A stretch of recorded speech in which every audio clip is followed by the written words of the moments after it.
जय हिंद साथियों, स्वागत है आप सभी का एक और वीडियो में। साथियों हो जाइए तैयार और पेन कॉपी लेके बैठ जाइए साथियों, क्योंकि हम लोग लेके आ गए हैं एक और इम्पोर्टेंट वीडियो। चलिए बिल्कुल भी देरी नहीं करते हुए शुरू करेंगे पहले प्रश्न से। तो साथियों ये रहा आपका पहला प्रश्न और आप सभी साथी भी साथ में जवाब देते चलिएगा। तो आप लोग भी फटाफट जवाब दीजिए कि देखिए क्या है कि निम्नलिखित में से कौन सा एक जीवाणु जनित रोग नहीं है। देखिए जीवाणु जनित रोग नहीं है, इन चारों में से कौन सा रोग जीवाणु के द्वारा नहीं होता है आपको बताना है। क्या साथियों, हैजा आपका जीवाणु जनित रोग नहीं है, या फिर क्षय रोग जो है वो नहीं है, या फिर एंथ्रेक्स जिसको गिल्टी रोग कहते हैं वो, या फिर साथियों इन्फ्लुएंजा। आप लोग बताइए कि इन चारों में से कौन सा जीवाणु जनित रोग नहीं है। फटाफट इस सवाल का जवाब दीजिए। तो देखिए आपका जो इन्फ्लुएंजा है ना साथियों, इन्फ्लुएंजा ये आपका जीवाणु जनित रोग नहीं है। इन्फ्लुएंजा जो है ये आपका जीवाणु जनित रोग नहीं है। तो आपके मन में सवाल आ रहा होगा कि बताइए अगर ये जीवाणु जनित नहीं है तो क्या है। तो आप लोग ध्यान रखिएगा, ये आपका विषाणु जनित रोग है। क्या है? विषाणु जनित रोग है आपका। इस बात को आप ध्यान रखिएगा, ये किससे रोग होता है? विषाणु से होता है। और इनके अलावा जो आपका हैजा है, जो आपका क्षय रोग है और आपका जो एंथ्रेक्स है, ये सभी क्या आपका जीवाणु जनित रोग है। इस बात को भी आप ध्यान रखिएगा। तो पहले सवाल का आपका जवाब क्या हो जाएगा साथियों? ऑप्शन डी हो जाएगा। चलिए बढ़ेंगे पहले के बाद दूसरे प्रश्न की ओर बढ़ते हैं फटाफट। ये रहा दूसरा प्रश्न, आप लोग भी फटाफट साथ में जवाब दीजिएगा कि मानव शरीर की सबसे लंबी हड्डी कौन सी है। आपको जवाब देना है कि मानव शरीर की सबसे लंबी हड्डी कौन सी है। क्या आपका टीबिया है, या फिर आपका रेडियस है, या फिर फीमर है, या फिर अल्ना है। आप लोग फटाफट जवाब दीजिए कि मानव शरीर की सबसे लंबी हड्डी कौन सी है। देखिए अगर सबसे छोटी बोलता ना साथियों, सबसे छोटी हड्डी बोलता तो आपका कौन सा हो जाता? कान की हड्डी हो जाता। कौन सा? कान की हड्डी। और कौन हो जाता? आपका स्टेपीज हो जाता। क्या हो जाता साथियों? स्टेपीज जो है ये आपका कान की हड्डी है और सबसे छोटी हड्डी है। इस बात को आप ध्यान रखिएगा। और सबसे लंबी हड्डी का बात बोला है तो आपका हो जाएगा फीमर हो जाएगा साथियों। क्या हो जाएगा? फीमर जो है ये सबसे लंबी हड्डी हो जाएगा। अगर यहाँ से ये सवाल पूछ दे कि बताइए साथियों ये कहाँ की हड्डी है, तो आप ध्यान रखिएगा ये आपका कहाँ की साथियों? जांग की हड्डी है। कहाँ की? जांग की है। इस बात को भी आप ध्यान रखिएगा। यानी जो जांग की हड्डी है फीमर, वो सबसे लंबी हड्डी, और कान की हड्डी जो स्टेपीज होता है साथियों, ये सबसे छोटी हड्डी होती है हमारे शरीर का। इस बात को भी ध्यान रखिएगा। और यहाँ से आपको ये सवाल पूछ दे कि मानव शरीर में कुल कितनी हड्डियाँ हैं, तो 206। इस बात को भी आप ध्यान रखिएगा। और एक नवजात शिशु की बात करें तो साथियों उसमें 300 प्लस हड्डी होता है। इस बात को भी आप ध्यान रखिएगा साथियों। तो बढ़ेंगे इसके बाद दो के बाद तीसरे प्रश्न की ओर। ये रहा तीसरा प्रश्न आपके सामने में।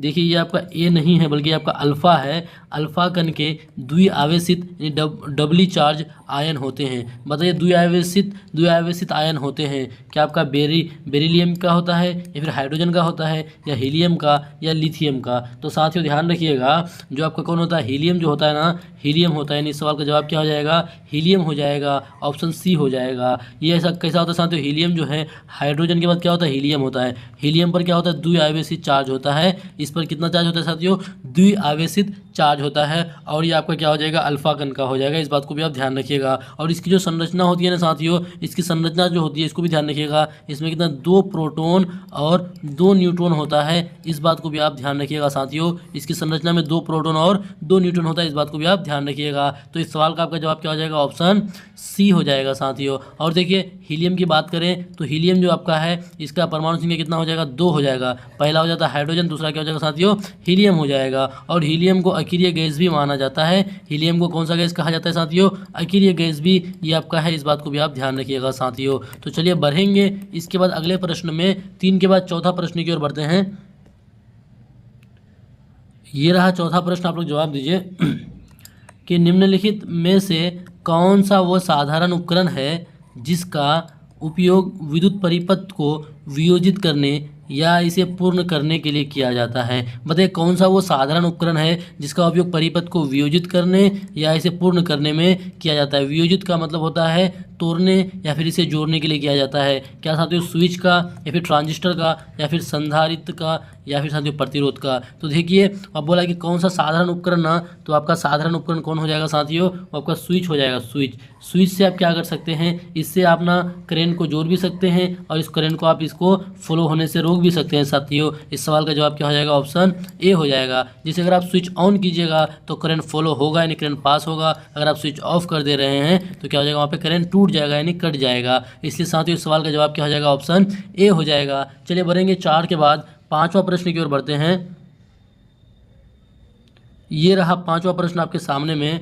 क्या है कि एक व्यास समर्पित पुष्प का उदाहरण है। एक व्यास समर्पित पुष्प का उदाहरण कौन हो जाएगा? क्या आपका मटर का पुष्प हो जाएगा, या सरसों का हो जाएगा, या गुड़हल का, या धतूरा का? इस सवाल का आप लोग जवाब दीजिए कि व्यास समर्पित पुष्प का उदाहरण कौन हो जाएगा। तो साथियों ध्यान रखिएगा, जो आपका मटर का पुष्प होता है ना, ये आपका पुष्प क्या हो जाएगा? व्यास समर्पित पुष्प का उदाहरण हो जाएगा। और यहाँ से इस बात को भी ध्यान रखिएगा, ये जो आपका मटर का पुष्प है ना, ये किसका उदाहरण है साथियों? तो ये आपका जाइगोमोर्फिक। किसका? जाइगोमोर्फिक। इस बात को भी आप ध्यान रखिएगा। किसका साथियों? जाइगोमोर्फिक का भी आपका उदाहरण हो जाएगा। इस बात को आपको ध्यान रखना है। किसका साथियों? जाइगोमोर्फिक का ये उदाहरण होता है। अब इसको आप देखिए, जाइगोमोर्फिक का इसलिए होता है क्योंकि इन फूलों को अगर आप क्या कीजिएगा, ऊर्ध्वाधर तल काटिएगा ना, तो दोनों बराबर क्या होगा? दोनों हिस्सा बराबर होगा। इसको अगर जो आपका मटर का पुष्प है ना साथियों, इसको अगर आप ऊर्ध्वाधर इस तरह काटिएगा, तो इसका ये वाला भाग और ये वाला भाग, दोनों भाग क्या होता है? आपस में ना बराबर होता है साथियों। इसलिए इसको क्या बोलते हैं? जाइगोमोर्फिक का उदाहरण इसको माना जाता है। इस बात को भी आप ध्यान रखिएगा साथियों। और ये मटर के बारे में ये बात ये भी जान लीजिए कि आपका ग्रेगर जॉन मेंडल साहब जो थे, वो मटर के पौधे पर ही क्या किए थे? एक्सपेरिमेंट किए थे। इस बात को भी आपको ध्यान रखना है। चलिए 5 के बाद बढ़ेंगे छठे प्रश्न की ओर। साथियों ये रहा छठा प्रश्न आपके सामने में कि जड़त्व के नियम को ये भी कहा जाता है। बताइए, जड़त्व का नियम को और किस नाम से जाना जाता है? क्या गति का पहला नियम के नाम से, या गति का दूसरा नियम, या गति का तीसरा नियम, या गति का चौथा नियम? तो देखिए साथियों, जड़त्व का नियम ना, इसको गति का पहला नियम भी कहा जाता है। कौन सा नियम? गति का पहला नियम को ही जड़त्व का नियम भी कहा जाता है। इस बात को आप ध्यान रखिएगा। और देखिए, गति का पहला नियम क्या कहता है कि कोई भी वस्तु अपनी गति को या फिर अपनी स्थिति को उस समय तक बनाए रखेगा जब तक उस पर कोई भी बाह्य बल कार्य ना करे। तो साथियों इस सवाल का जवाब क्या हो जाएगा? ऑप्शन ए हो जाएगा। और न्यूटन साहब ने कितने नियम दिए थे गति के? 3 दिए थे। इस बात को भी ध्यान रखिएगा। पहला हो जाएगा गति का पहला नियम, गति का दूसरा नियम और गति का तीसरा नियम। इस बात को ध्यान रखिएगा। बस आपको प्यार से ये बताना है साथियों कि गति का जो तीसरा नियम है, गति का तीसरा नियम, इसको और किस नाम से जाना जाता है, आपको कमेंट बॉक्स में बताना है। चलिए 6 के बाद बढ़ते हैं 7वां प्रश्न की ओर। देखिए 7वां प्रश्न आपके सामने है कि सूक्ष्मजीवीय रोग का उदाहरण जिसका स्थानांतरण लैंगिक संपर्क से होता है, वो कौन सा है? यानी सूक्ष्मजीवीय रोग है का उदाहरण कौन है जिसका स्थानांतरण ना लैंगिक संपर्क से होता है? इसको अगर आप शॉर्ट में बोलिएगा तो इसको STD बोला जाता है। इसको अगर आप पूरा बोलेगा तो सेक्सुअली ट्रांसमिटेड डिजीज़, यानी लैंगिक संपर्क से जो आपका रोग होता है साथियों, वो कौन हो जाएगा? क्या आपका कॉलेरा हो जाएगा, या फिर सिफिलिस हो जाएगा, या एंथ्रेक्स हो जाएगा साथियों, या फिर ट्यूबरक्लोसिस क्षय रोग हो जाएगा? तो देखिए यहाँ पे ना आपका जो ऑप्शन बी है, सिफिलिस जो है साथियों, ये आपका क्या होता है? स्थानांतरित लैंगिक संपर्क से होता है, यानी सेक्सुअली ट्रांसमिटेड डिजीज़। यानी ये आपका क्या हो जाएगा साथियों? इस सवाल का जवाब हो जाएगा ऑप्शन बी हो जाएगा। इस बात को आप ध्यान रखिएगा साथियों। चलिए बढ़ेंगे 7 के बाद 8वां प्रश्न की ओर बढ़ेंगे। 8वां प्रश्न देखिए आप लोग कि निम्न में से कौन सा वर्ण, या वर्ष नहीं बल्कि क्या हो जाएगा? वर्ण हो जाएगा साथियों। इसको आप ध्यान रखिएगा। वर्ण यानी रंग कोहरे से न्यूनतम परिकीर्णित होता है। बताइए कौन सा रंग कोहरे से क्या होता है? न्यूनतम परिकीर्णित होता है। क्या आपका बैगनी हो जाएगा, या फिर नीला हो जाएगा, या लाल हो जाएगा, या पीला हो जाएगा? आपको फटाफट जवाब देना है साथियों। 8वां प्रश्न का क्या आंसर हो जाएगा? तो देखिए न्यूनतम परिकीर्णित कौन होगा साथियों? जिसका तरंग धैर्य जो है ना, जिसका वेवलेंथ क्या होगा? ज़्यादा होगा। जिसका वेवलेंथ ज़्यादा होगा उसका परिकीर्णन क्या होगा? न्यूनतम होगा। इस बात को आप जानते हैं। तो बताइए इन चारों में से किसका तरंग धैर्य ज़्यादा है? आप सबको पता है कि जो लाल रंग होता है ना साथियों, लाल रंग, इसका तरंग धैर्य सबसे अधिक होता है। और जिसका तरंग धैर्य सबसे अधिक होगा उसका परिकीर्णन क्या होगा साथियों? सबसे कम होगा। इसलिए इस सवाल का जवाब क्या हो जाएगा? ऑप्शन सी हो जाएगा। क्या हो जाएगा साथियों? ऑप्शन सी हो जाएगा, क्योंकि लाल रंग का तरंग धैर्य सबसे अधिक, इसलिए इसका परिकीर्णन सबसे कम। इसलिए इस सवाल का जवाब क्या हो जाएगा? ऑप्शन सी हो जाएगा। और आपको बोले कि सबसे कम तरंग धैर्य किसका हो जाएगा, तो सबसे कम तरंग धैर्य आपका बैगनी का हो जाएगा। इस बात को आप ध्यान रखिएगा। चलिए 8 के बाद बढ़ते हैं 9वां प्रश्न में। ये रहा प्रश्न संख्या 9 आपके सामने में कि निम्नलिखित में से किस उपकरण का उपयोग किसी तरल पदार्थ के विशिष्ट गुरुत्व को मापने के लिए किया जाता है? बताइए कि किस उपकरण का उपयोग किसी तरल पदार्थ के विशिष्ट गुरुत्व को मापने के लिए किया जाता है? क्या बैरोमीटर का उपयोग, या हाइड्रोमीटर का, या विस्कोमीटर का, या फिर स्टेगलोमीटर का? बताइए साथियों, इस सवाल का जवाब दीजिए। तो देखिए ऑप्शन नंबर प्रश्न 9 का जो पहला ऑप्शन है साथियों, बैरोमीटर, इसका इस्तेमाल किस में करते हैं? वायु दाब को मापने में। किसमें? वायु दाब को मापने के लिए किसका इस्तेमाल किया जाता है साथियों? आपका बैरोमीटर का इस्तेमाल किया जाता है। इस बात को आप ध्यान रखिएगा। तो इस सवाल का आपका जवाब क्या हो जाएगा? हाइड्रोमीटर हो जाएगा। क्या हो जाएगा? हाइड्रोमीटर। इस सवाल का जवाब हो जाएगा कि किस उपकरण का उपयोग किसी तरल पदार्थ के विशिष्ट गुरुत्व यानी तरल पदार्थ के विशिष्ट गुरुत्व को मापने के लिए हाइड्रोमीटर का इस्तेमाल किया था, इस बात को आप ध्यान रखिएगा। और बैरोमीटर का इस्तेमाल वायु दाब को मापने के लिए किया था, इसको भी आप ध्यान रखिएगा। यानी इस सवाल का आपका जवाब क्या हो जाएगा साथियों, ऑप्शन बी हो जाएगा। चलिए बढ़ेंगे 9 के बाद 10वां प्रश्न की ओर।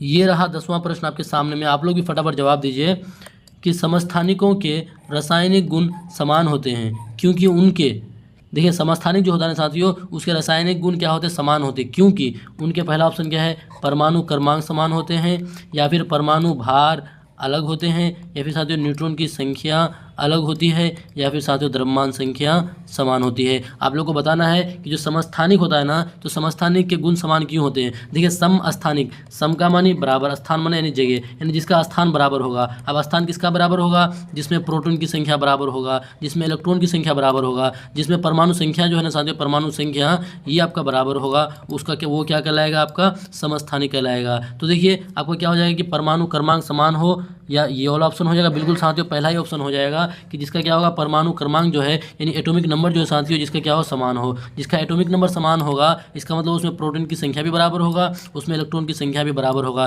क्योंकि number of electron is equal to number of proton is equal to atomic number होता है, इस बात को आप जानते हैं साथियों। देखिए परमाणु भार अलग होते हैं, देखिए समस्थानिक में ना परमाणु भार अलग होते हैं, लेकिन ये वाला गुण नहीं होगा साथियों। उसके बाद क्या है, न्यूट्रॉन की संख्या अलग, न्यूट्रॉन की संख्या आपका अलग, ये भी आपका मायने नहीं रखता है। आपका द्रव्यमान संख्या समान होती है साथियों, ये भी मायने नहीं रखता है। देखिए रासायनिक गुण अगर समान होगा इसका मतलब क्या होगा, उसका परमाणु क्रमांक समान होगा साथियों। इस सवाल का जवाब क्या हो जाएगा, ऑप्शन ए हो जाएगा। चलिए बढ़ेंगे 10 के बाद 11वां प्रश्न की ओर।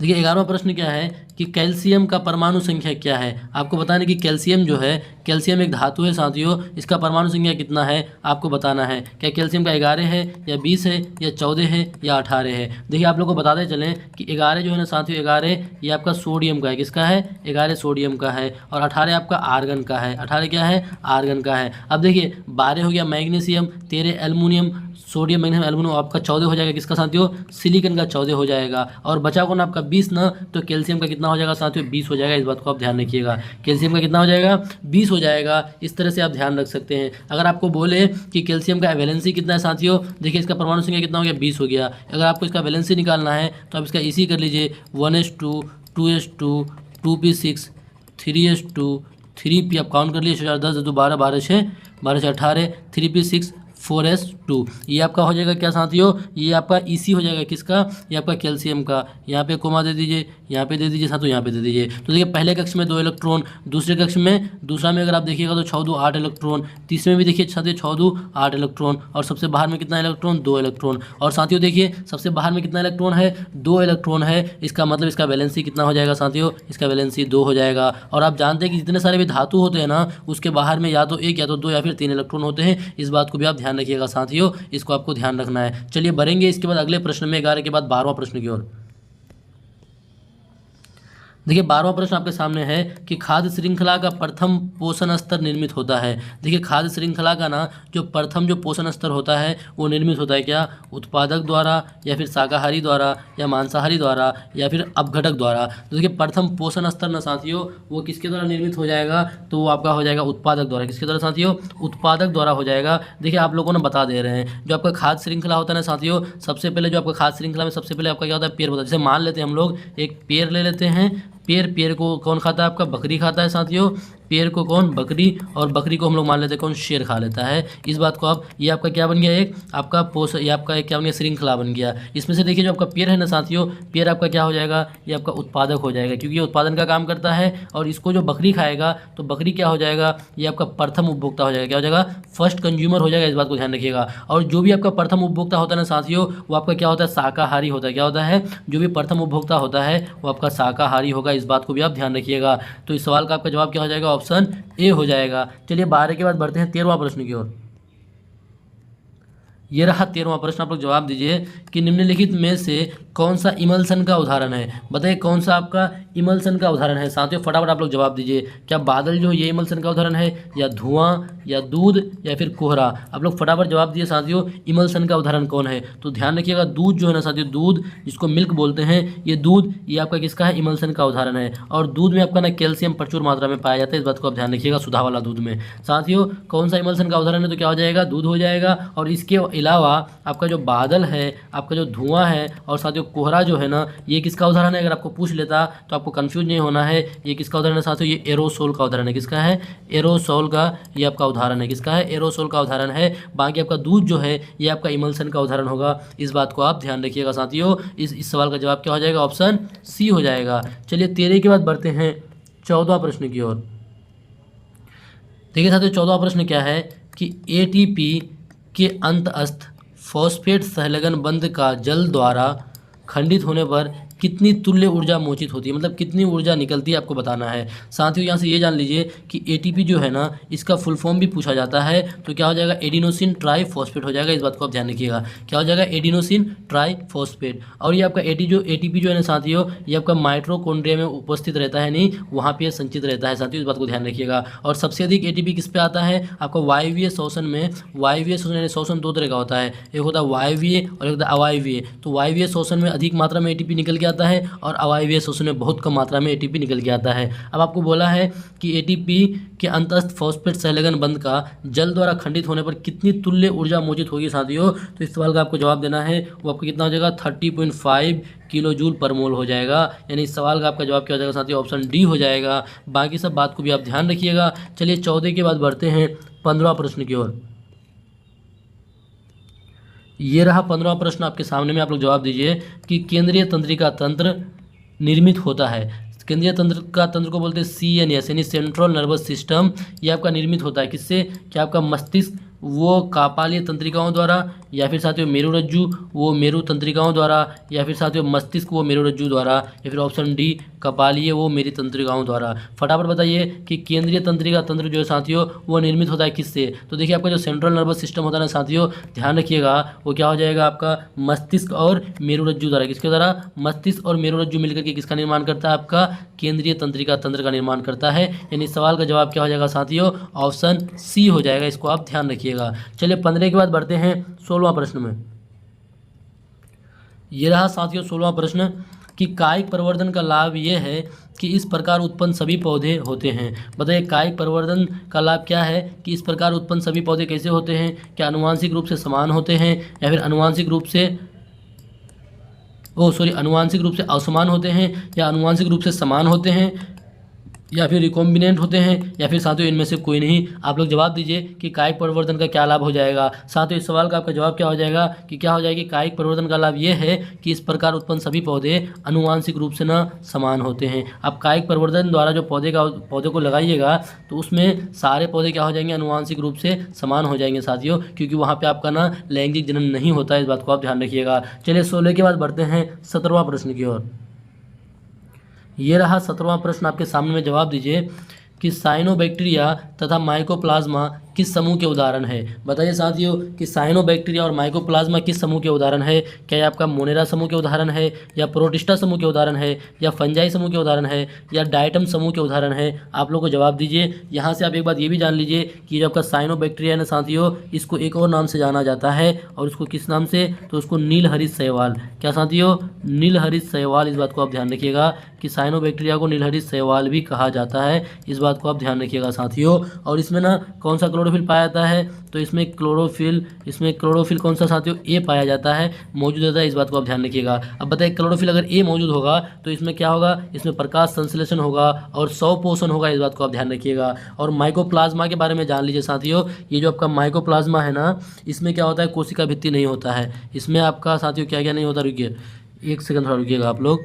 ये जो आपका माइकोप्लाज्मा है इसके बारे में आप लोग जान लीजिए कि माइकोप्लाज्मा में क्या होता है साथियों? जो सेल वाल है ना, यानी कोशिका भित्ति, रुकिए लिख देते हैं पूरा आपको, ताकि आपको ना समझ में ज़्यादा आए, अच्छी तरह से समझ में आए साथियों कि इसमें कोशिका भित्ति इसमें नहीं होती है, इस बात को आप ध्यान रखिएगा। उसके बाद देखिए साथियों, ये सबसे छोटी जीवित कोशिका, इसको आप नोट कर लीजिएगा। अगर कभी आपको पूछे कि सबसे छोटी जीवित कोशिका कौन है, सबसे छोटी जीवित कोशिका अगर आपको पूछ दे साथियों तो आपका कौन हो जाएगा, माइकोप्लाज्मा। सबसे छोटी जीवित कोशिका कौन हो जाएगा साथियों, आपका माइकोप्लाज्मा हो जाएगा। इस बात को आप ध्यान रखिएगा साथियों। और ये देखिए, इस बात को भी ध्यान रखिएगा कि ऑक्सीजन के बिना भी रह सकती है। जो आपका माइकोप्लाज्मा है ना साथियों, ये ऑक्सीजन के बिना भी रह सकती है। इस बात को भी आप ध्यान रखिएगा साथियों। इन सभी बातों को नोट कर लीजिए, काफ़ी इंपॉर्टेंट है साथियों। देखिए, साइनोबैक्टीरिया तथा माइकोप्लाज्मा किस समूह के उदाहरण है, तो वो आपका हो जाएगा मोनेरा का। किसका, Monera, protista, fungi, Animalia, plant जो आप पढ़े हैं तो किसका हो जाएगा साथियों, मोनेरा का हो जाएगा।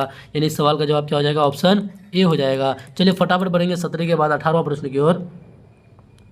देखिए 18वां प्रश्न है कि कौन सा तत्व सोलर सेल को बनाने के लिए मुख्य रूप से उपयोग किया जाता है। बताइए किस तत्वों का उपयोग किया जाता है सोलर सेल को बनाने के लिए मुख्य रूप से। तो साथियों ध्यान रखिएगा, वो आपका किसका, आपका सिलिकॉन का इस्तेमाल किया जाता है। किसका, सिलिकॉन का ना इस्तेमाल किया जाता है। किसमें, सिलिकॉन जो है इस तत्व का इस्तेमाल किया जाता है सोलर सेल को बनाने में। ध्यान रखिएगा, 18 का आंसर क्या हो जाएगा साथियों, डी हो जाएगा। इसको आप ध्यान रखिएगा। चलेंगे 18 के बाद 19वां प्रश्न की ओर।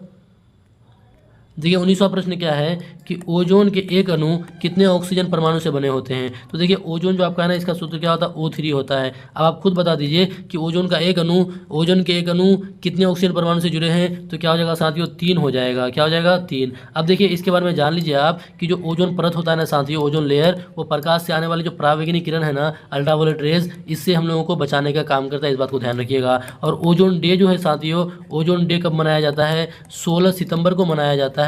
इस बात को भी आप नोट कर लीजिएगा, ये सब आपके एग्जाम में पूछे जाते हैं। तो साथियों चलेंगे 19 के बाद 20वां प्रश्न की ओर बढ़ते हैं। देखिए 20वां प्रश्न आपके सामने है कि बायोगैस का मुख्य घटक क्या है। देखिए बहुत आसान सा सवाल है कि आपका CH4 हो जाएगा या CO2 हो जाएगा, H2S हो जाएगा या फिर H2 हो जाएगा। आपको बायोगैस का मुख्य घटक आपको कमेंट बॉक्स में बताना है साथियों, हर हाल में आप लोगों को बताना है। इससे आप पता चलेगा कि आप लोगों की तैयारी कैसी है। बहुत आसान सा सवाल है। तो साथियों ये था आज के सेशन का अंतिम प्रश्न, कुल 20 प्रश्न। तो आप लोग बताइए ये 20 प्रश्न आप लोगों को कैसा लगा। बस इसी तरह से आप लोग मेहनत करते चलें। देखिए आप लोगों के लिए ना हम लोग हर दिन क्या करते हैं, वीडियो लेके आते हैं ताकि आप लोगों का ना आप लोगों का प्रैक्टिस हो और आप लोगों की तैयारी और मजबूत हो। साथियों इसी तरह से आप लोग तैयारी करते रहे। फिर मिलेंगे अगले वीडियो में, जब तक के लिए बाय बाय, जय हिंद।